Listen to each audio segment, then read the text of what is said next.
ಎಲ್ಲರಿಗೂ ಸ್ವಾಗತ. ನಾವಿವತ್ತು ಈ ಬೇಸಿಗೆಯ ಬಿಸಿಲಿಗೆ ತಂಪನ್ನು ನೀಡ್ತಕ್ಕಂಥ ಒಂದು ಪಾಯಸವನ್ನು ಮಾಡ್ಕೊಳ್ಳೋದು ಹೇಗೆ ಅಂತ ನೋಡೋಣ ಬನ್ನಿ. ಒಲೆ ಹಚ್ಕೊಂಡು ಹೆಸರುಬೇಳೆನ ಹುರ್ಕೊಳ್ಳೋಣ.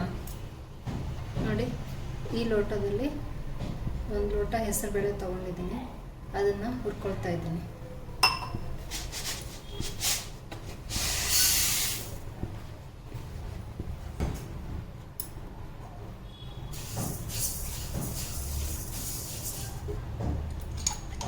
ಒಂದು ಸ್ಪೂನ್ ತುಪ್ಪ ಹಾಕಿ ಹುರ್ಕೊಳ್ಳೋಣ, ಚೆನ್ನಾಗಿರುತ್ತೆ ಟೇಸ್ಟ್.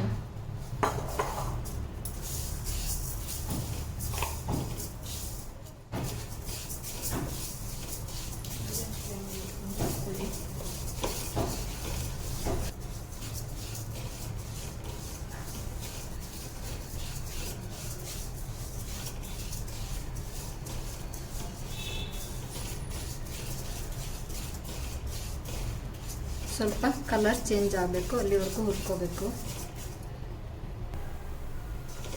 ನೋಡಿ, ಸ್ವಲ್ಪ ಕಲರ್ ಚೇಂಜ್ ಆಗ್ತಾ ಬಂತು, ಸ್ವಲ್ಪ ಪರಿಮಳನೂ ಬರ್ತಾ ಇದೆ.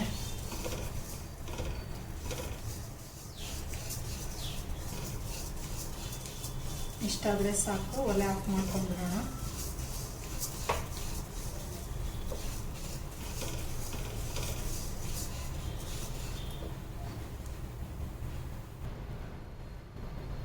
ನೋಡಿ, ಇವಾಗ ಹೆಸರುಬೇಳೆ ಹುರಿದ್ಬಿಟ್ಟು ತೊಳೆದ್ಬಿಟ್ಟು ತೊಗೊಂಬಂದಿದ್ದೇನೆ.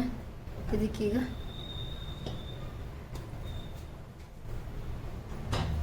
ನಾನು ಈ ಲೋಟದಲ್ಲಿ ಹೆಸರುಬೇಳೆನ ಹಾಕಿದ್ನಲ್ಲ, ಇದೇ ಲೋಟದಲ್ಲಿ 3 ಲೋಟ ನೀರು ಹಾಕ್ತಾಯಿದ್ದೀನಿ. ಇದಕ್ಕೆ ಮತ್ತು ಬೆಲ್ಲ ಎಲ್ಲ ಹಾಕ್ಲಿಕ್ಕುಂಟು, ಕಾಯಿ ಹಾಲೆಲ್ಲ ಹಾಕ್ಲಿಕ್ಕುಂಟು. ಹಾಗಾಗಿ ಜಾಸ್ತಿ ನೀರು ಹಾಕೋದು ಬೇಡ. ಜಾಸ್ತಿ ನೀರು ಹಾಕಿದರೆ ಮತ್ತು ತುಂಬ ತೆಳ್ಳಗಾದರೆ ಚೆನ್ನಾಗಿರಲ್ಲ ಪಾಯಸ. ನೋಡಿ, 3 ಲೋಟ ಹಾಕಿದೆ ನೀರು. ಈಗ ಇದಕ್ಕೆ 2 ಅಳಕು ಉಪ್ಪು ಹಾಕ್ತಾ ಇದ್ದೀನಿ.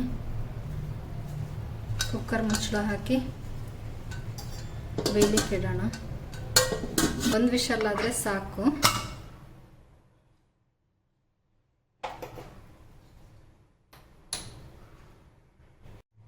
ನೋಡಿ, 100 ಗ್ರಾಮ್ಗಿಂತ ಸ್ವಲ್ಪ ಜಾಸ್ತಿ, 1/4 kg ಸ್ವಲ್ಪ ಕಡಿಮೆ ಬೆಲ್ಲ ಉಂಟು. ಇದು ಚಿಕ್ಕ ಚಿಕ್ಕದು ಬಾನಿ ಬೆಲ್ಲ ಬರುತ್ತಲ್ಲ, ಅದು ಒಂದು 10ರಿಂದ 12 ಪೀಸ್ ತೊಗೊಂಡಿದ್ದೇನೆ. ಇದನ್ನು ಸ್ವಲ್ಪ 1/4 ಲೋಟ ನೀರು ಹಾಕಿ ಕರಗಿಸ್ಲಿಕ್ಕೆ ಇಡೋಣ ಇದನ್ನು. ಆಮೇಲೆ ನೋಡಿ, ಸ್ವಲ್ಪ ಒಂದು 10ರಿಂದ 15 ನಿಮಿಷ 1 ಸ್ಪೂನಷ್ಟು ಅಕ್ಕಿನ ನೆನೆಸಿಟ್ಕೊಂಡಿದ್ದೀನಿ. ಇದು ಒಂದು ತೆಂಗಿನಕಾಯಲ್ಲಿ ಅರ್ಧ ಬಟ್ಲು ತೆಂಗಿನಕಾಯಿನ ತುರಿದಿಟ್ಕೊಂಡಿದ್ದೀನಿ. ಇದನ್ನು ಮಿಕ್ಸಿಗೆ ಹಾಕ್ಕೊಂಡು ಇದ್ರದ್ದು ಹಾಲು ತೆಕ್ಕೊಳ್ಳೋಣ.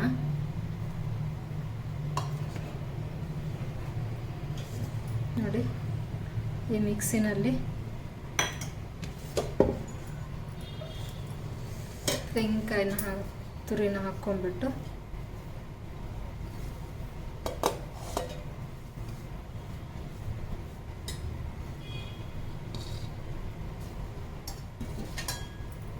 ಇದು ನೆನೆಸಿರ್ತಕ್ಕಂಥ ಅಕ್ಕಿ,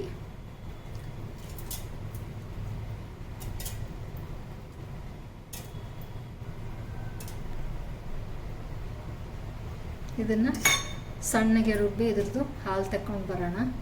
ಈಗ ಈ ಕಡೆ ಬೆಲ್ಲ ಕಾಯ್ಲಿಕ್ಕೆ ಇಡೋಣ ಬನ್ನಿ. ನೋಡಿ, ಬೆಲ್ಲ ನೀರಾಗ್ಲಿಕ್ಕೆ ಇಡೋಣ ಇಲ್ಲಿ. ಆಮೇಲೆ ನೀರಾದ್ಮೇಲೆ ಸೋಸಿ ತಗೊಳ್ಳೋಣ. ಇದು ಬೆಲ್ಲ ಕರಗುವಷ್ಟರಲ್ಲಿ ನಾವು ಆಚೆಯಿಂದ ಕಾಯಿ ಹಾಲನ್ನ ತೆಕ್ಕೊಂಡು ಬರೋಣ. ನೋಡಿ, ಆಗ ಹೆಸರುಬೇಳೆ ಬೇಯಿಸಿದ್ನಲ್ಲ ಕುಕ್ಕರಲ್ಲಿ, ಅದಕ್ಕೇ ನಾನು ರುಬ್ಬಿಟ್ಟಿರ್ತಕ್ಕಂಥ ಕಾಯಿನ ಇದಕ್ಕೆ ಸೋಸ್ಕೊಳ್ತೀನಿ.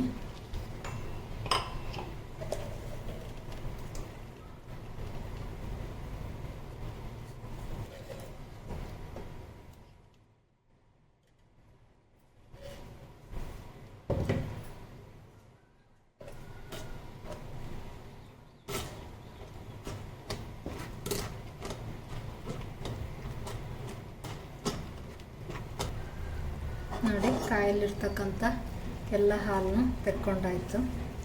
ಇದನ್ನೀಗ ಸೈಡಲ್ಲಿ ಎತ್ತಿಡೋಣ. ಬೆಲ್ಲ ಕರಗಲಿಕ್ಕೆ ಇಟ್ಟಿದ್ವಲ್ಲ, ನೀರಾಗಿದೆ, ಇದಕ್ಕೆ ಸೋಸ್ಕೊಳ್ಳುವ.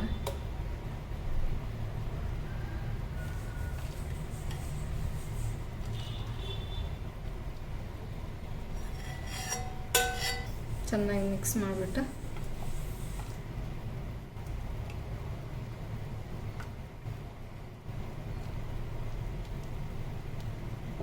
ಇವಾಗ ತೆಂಗಿನ ಹಾಲು ಮತ್ತು ಬೆಲ್ಲ ಎಲ್ಲ ಹಾಕಿ ಬೇಳೆಗೆ ಹಾಕಿರ್ತಕ್ಕಂಥದ್ದನ್ನು ಒಮ್ಮೆ ಕುದಿಲಿಕ್ಕೆ ಇಡೋಣ. ಒಂದು ಕುದಿ ಬರಲಿ.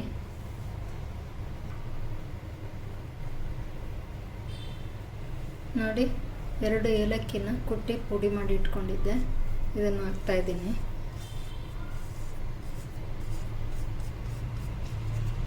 ಇದನ್ನು ಆಮೇಲೆ ತುಪ್ಪದಲ್ಲಿ ಕಾಸಿ ಹಾಕೋಣ.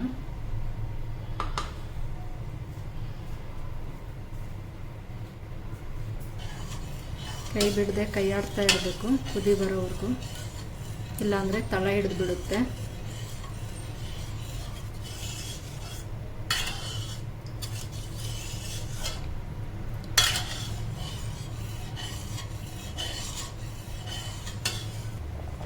ನೋಡಿ, ಒಳ್ಳೆ ಕುದಿ ಬರ್ತಾ ಇದೆ. ನೋಡಿ, ಇಷ್ಟಾದರೆ ಸಾಕು. ಇದು ಸ್ವಲ್ಪ ಆರಿಂದ ದಪ್ಪ ಆಗುತ್ತೆ. ಇದಕ್ಕೀಗ ಬಾದಾಮು ಗೋಡಂಬಿನ ತುಪ್ಪದಲ್ಲಿ ಕಾಯಿಸ್ಬಿಟ್ಟು ಹಾಕೋಣ.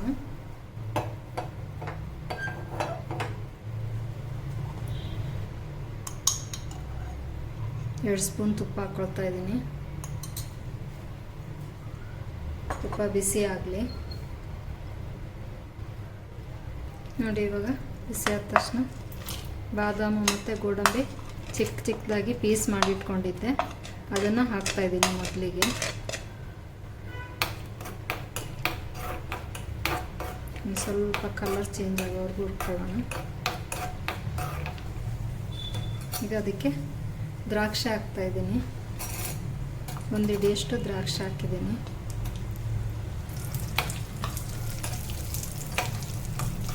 ಅದು ಸ್ವಲ್ಪ ದಪ್ಪ ಆಗಬೇಕು ದ್ರಾಕ್ಷಿ, ಅಲ್ಲಿವರೆಗೂ ಹುರ್ಕೊಳ್ಳೋಣ.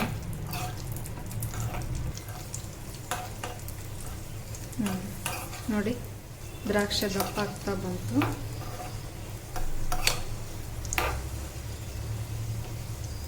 ಈಗ ಒಲೆ ಆಫ್ ಮಾಡಿಕೊಂಡು ಇದನ್ನು ಕಾಯಿಸೋಕ್ಕೆ ಹಾಕೋಣ.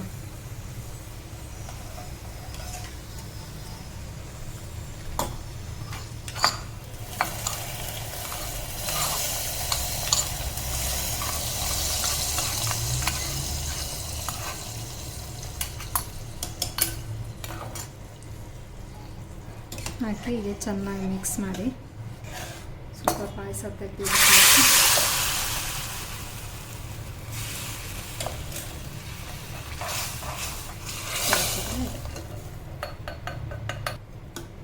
ಇಷ್ಟ ಆದರೆ ನಮ್ಮ ಪಾಯಸ ರೆಡಿ ಆಯಿತು.